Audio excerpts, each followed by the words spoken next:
Today is story time with Bettina, because sometimes adventuring with Jesus is about big life lessons, about learning who God is, learning who you are, deepening your understanding, having things about life unlocked for you.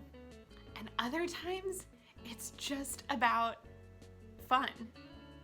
Sometimes it's just about relationship with other people, reminding yourself that even when things go horribly, terribly wrong, that there is still joy to be found in those moments. And take you back. Valentine's Day 2011. Every year on Valentine's Day, I recall this story and I text the people involved. And even though I don't really spend a lot of time with them anymore, and we walk very different lives now, and our paths have not intersected in many years, this one particular day drew us together. And I think that's the fun thing about living life and making memories, is that even when life takes you in very different paths, or like has you cross paths with people for a reason and then life takes you apart again, that there are certain things, there are certain memories that just bond you. And it's important to take time to remember those, to reflect on them, and to be grateful. So I hope at the end of this, you are reminded of friendships in your own life, of ridiculously funny stories in your own life that just are things that make you smile. Valentine's Day, 2011. I was working at a boarding school in California. And the rest of the staff and I had decided that we really wanted to make this a special day for the girls. They had been doing hard work on themselves, learning about themselves, repairing relationships with families, and today was just going to be a day of fun, a day of celebration and getting out of their normal routine. So we had a whole day of fun activities planned for them. We did school in the morning, and then big finale dinner sort of thing. We let them get all dressed up and put on makeup, which is not something they normally got to do. And it was going to be a great day. The night before, we spent all night making Valentines for them. Like writing out sweet little notes. We snuck into the dorms. We put them all up on the walls. We went and got flowers and put them out on the tables in the dining hall that morning. This was going to be an awesome day. And I walked to the dorms. I had not had my coffee yet and immediately hit with conflict. This student comes running up to me and is all up in arms because Miss Chandler wouldn't let me do whatever it is that Miss Chandler didn't let her do. I don't even remember what it was. And I looked at her and didn't have my coffee yet. Could we take the attitude down 3 notches? There's some days where you just know that something that happens is just gonna set the tone for the day. This was it. And I thought, oh goodness, we are in for a day. Then I thought, that's okay. We're gonna reset. We're gonna go up to the dining hall. We've got these flowers. It's gonna be a great morning. This student sits down at the table, picks up her rose, and chucks it across the room.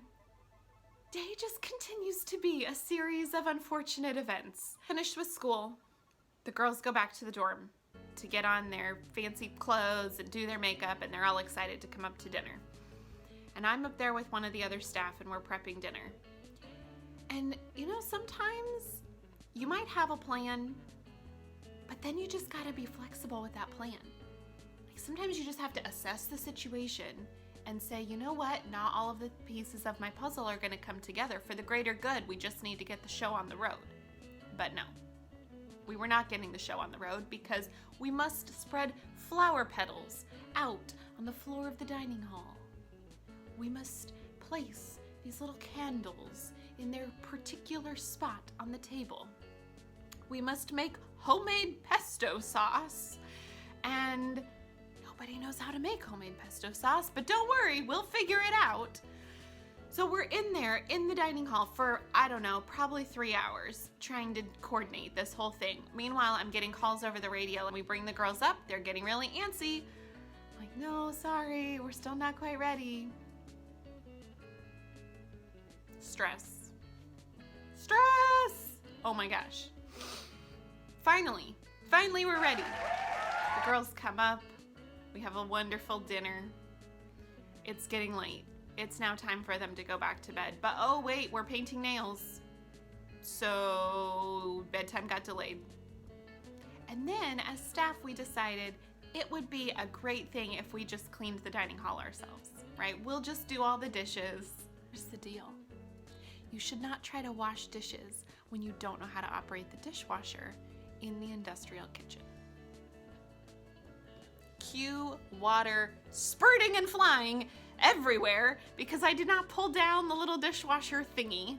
The moment we woke up till the moment we went to bed was chaos. And I can look back on it now and smile and laugh and have great memories with the people who worked with me that day. But it's just this example of sometimes you have this plan when you go into something. All this expectation built up around something going a certain way. And it just gets derailed at every single moment. When like that moment where it could get back on track or continue to derail, and it just, who knows where this train is going, but it is not going where you thought it was gonna go. The funny thing is that even though that actual day was one of the most chaotic and stressful days, and when you're working at a school with at-risk kids, there's a lot of really stressful and chaotic days. So we can either look at situations and be frustrated and irritated, and I'm sure on that day I was. I know I was. I know all I was thinking when we were up there trying to figure out how to make homemade pesto sauce is, does the pesto sauce really matter? Can we move on from the pesto sauce situation? What I remember now, a wonderfully ridiculous memory of life, a slice of life that I shared with some amazing people. And something that when we look back on it, brings back a lot of really good memories. There's a lot of really hard memories about that job, but there are also some really great ones. And in the most heartbreaking, challenging, irritating, aggravating moments, you just gotta take a moment to smile. So thank you to my staff and my students who just bring me joy. I can sit there and be excited to text all my friends on Valentine's Day, say, remember when? Remember when?